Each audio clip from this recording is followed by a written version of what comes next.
Hey guys, welcome to the next tutorial. This one is how to string a legit pita pocket. Step 1, get your head.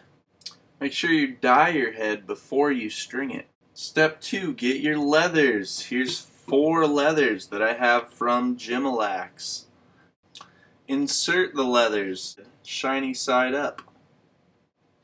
Pull the leather to where the slits almost go through, but do not. Put the leather through the first slit. Then put the leather through itself again through the second slit. Pull it pretty tight. Excuse me. Pull on your leather and insert your leather through the bottom hole. Do that to all 4.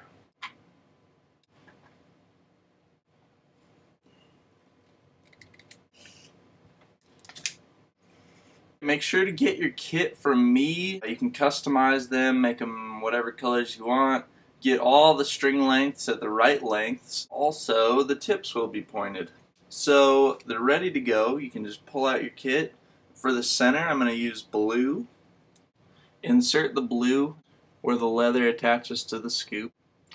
Put it through the next one. And make it even on both sides.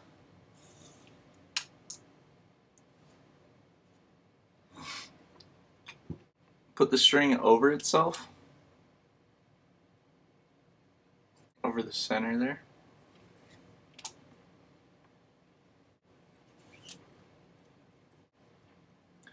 And then, so now you start your twists. I like 3. 1. Actually, that's only 2 twists. So 1 more. Where it come from behind or under the leather. Notice how the twist stays centered without me really tugging on it. That twist should be real easy. So just come right around, back over itself. I'm holding one side when it looks like it's centered and I don't want it to move around. You can see it makes kind of a boxy shape there. Try to make those boxes and then continue your twist, just going the same way. But I like to do 3 twists, be about an inch apart. And the way you just adjust is pull one way or the other like that.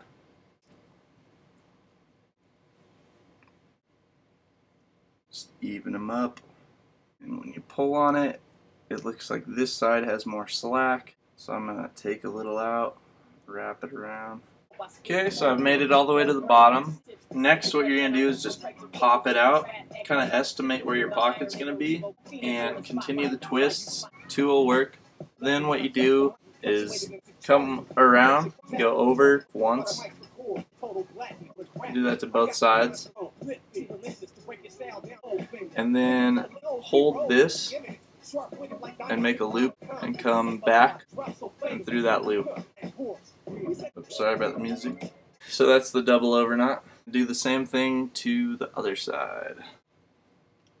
And what that does is it sets it up so that your extra string is facing outward. And to hold it in place, tighten them up. Just tie a regular little knot as close as possible to your double over knot. That will keep it from slipping through itself and coming undone. So just do that to both sides. Okay, just like that. Next is the sidewalls. Get your special sidewall string. It's a little thicker than the cross lace, melting the tips very lightly. I've burnt my finger so many times that skin will just kind of turn hard and flake off. But they're man fingers. Shows you I'm a working man. I work with heat. Alright. Tie a knot in your sidewall. The length of your sidewall, about 3 feet, is what I include in your kit. You have more than enough string to string your head, to choose all the colors you want. It's a good deal. So there are the, insert it into the very first sidewall hole. Go through this third hole outside going in, and just pull it pretty tight like that. Do that to the next hole, and actually you can loosen it a little bit. Just keep coming down. All I do is I pull outward like that, this way, get rid of some of the tension, and then downward. I don't like to use that second to last hole from the inside going out.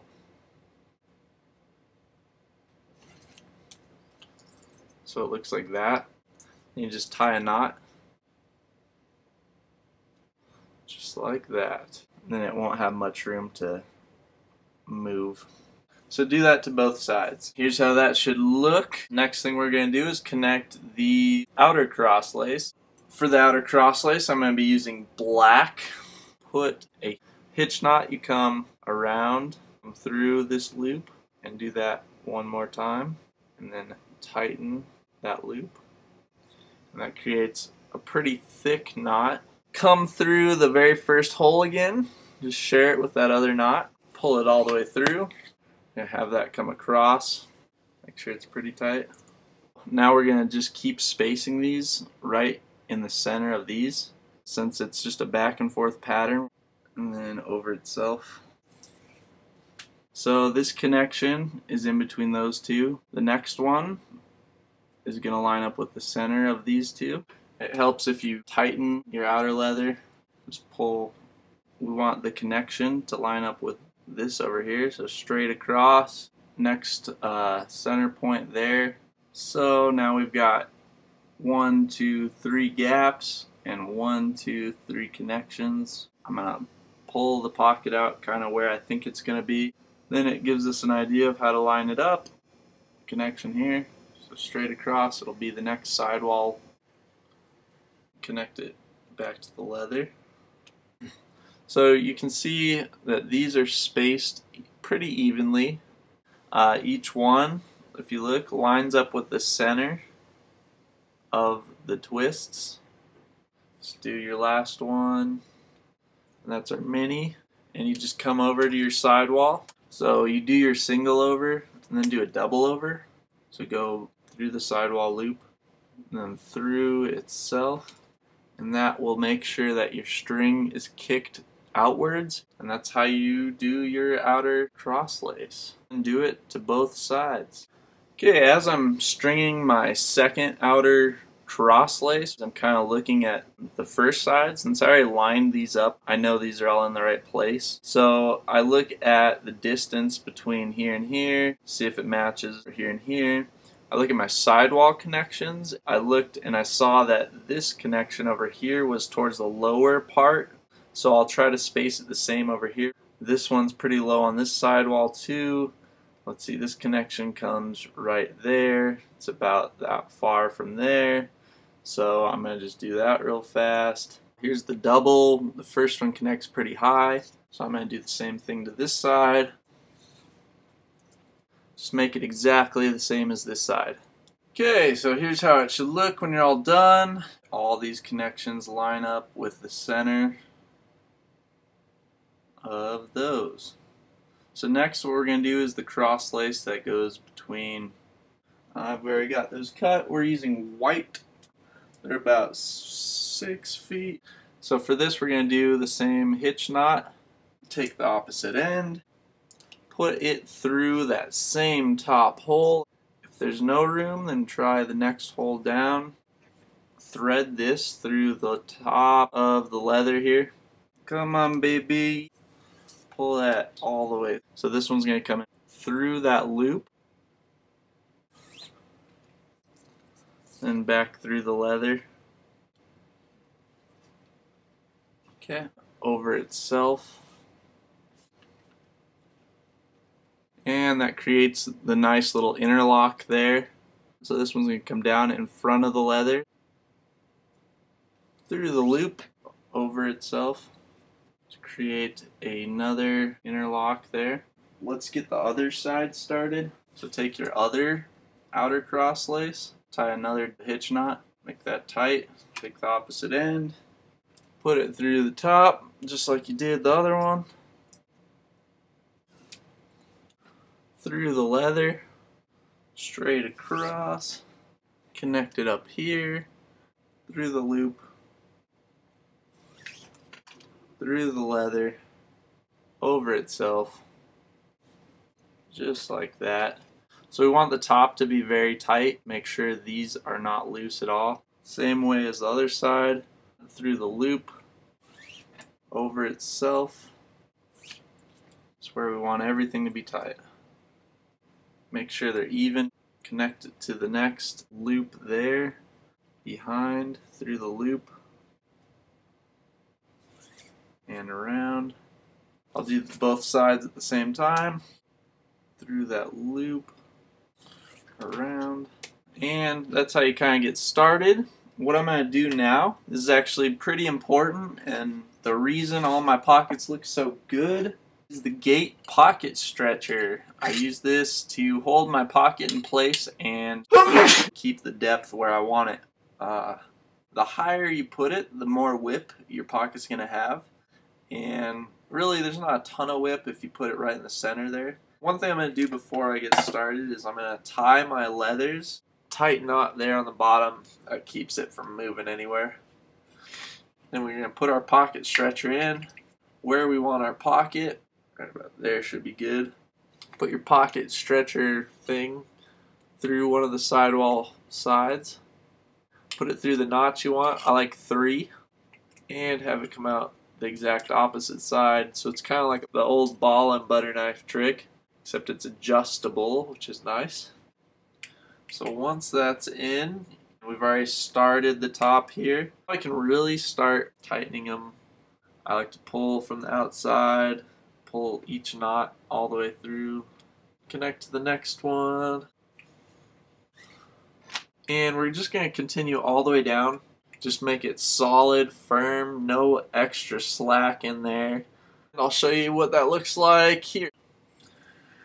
As you get to the center where the pocket stretcher was, you might want to just take it out for a second, and I just weave down past that point.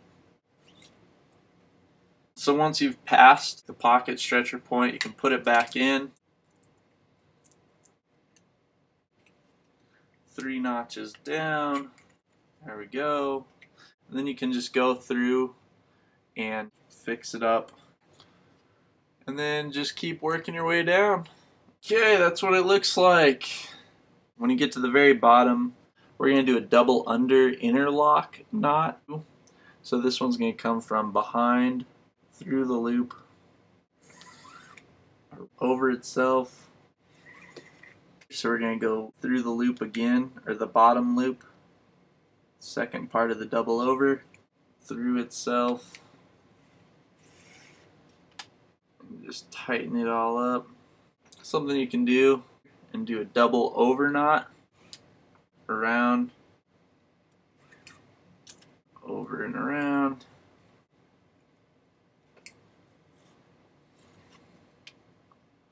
Your string will be facing outward, and they can just tie a simple knot as close to, and that's how you finish it up. Just do it to both sides.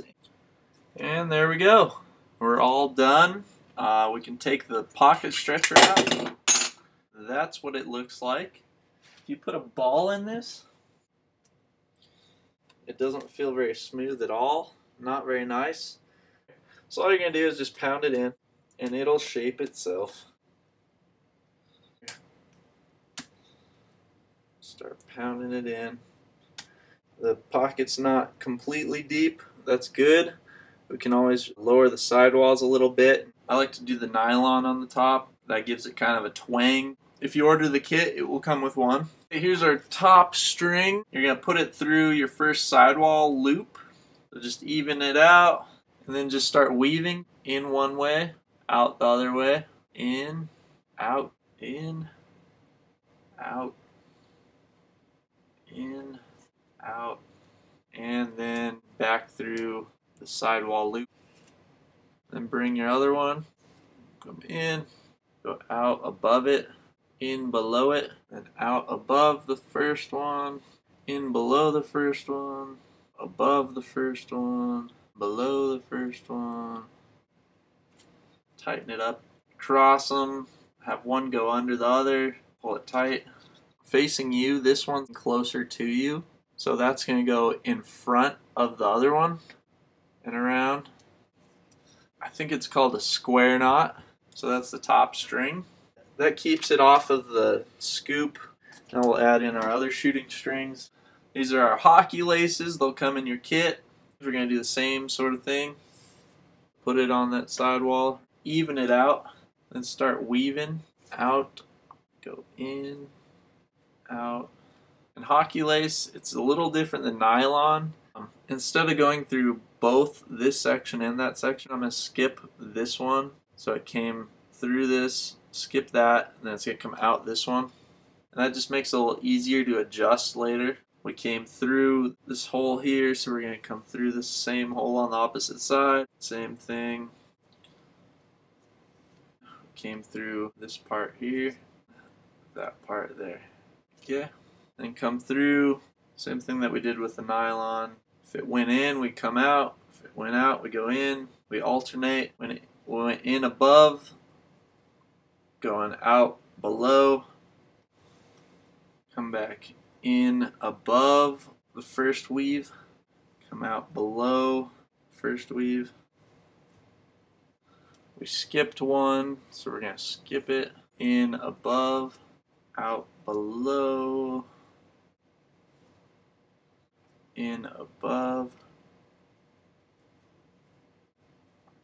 Okay, and that's what it looks like. You kind of tighten it or loosen it depending on what you like. So I've got another one. I'm going to put it in right below that one.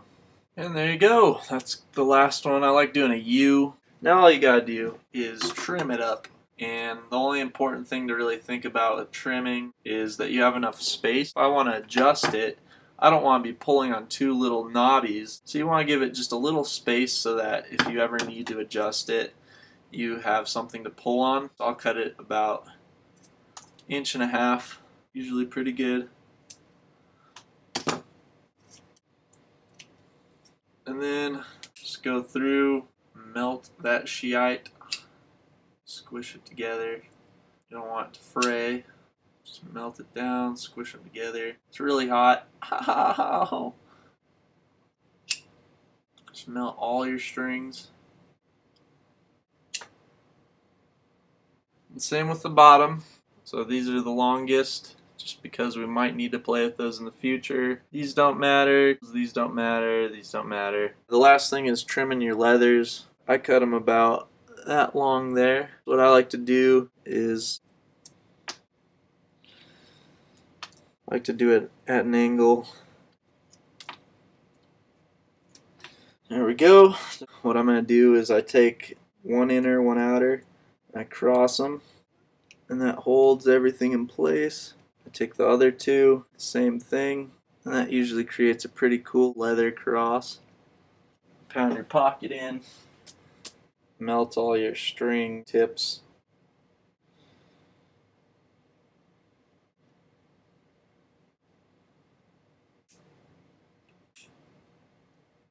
And there you go. That is how you make a perfect pita pocket. Looks pretty nice, don't you think?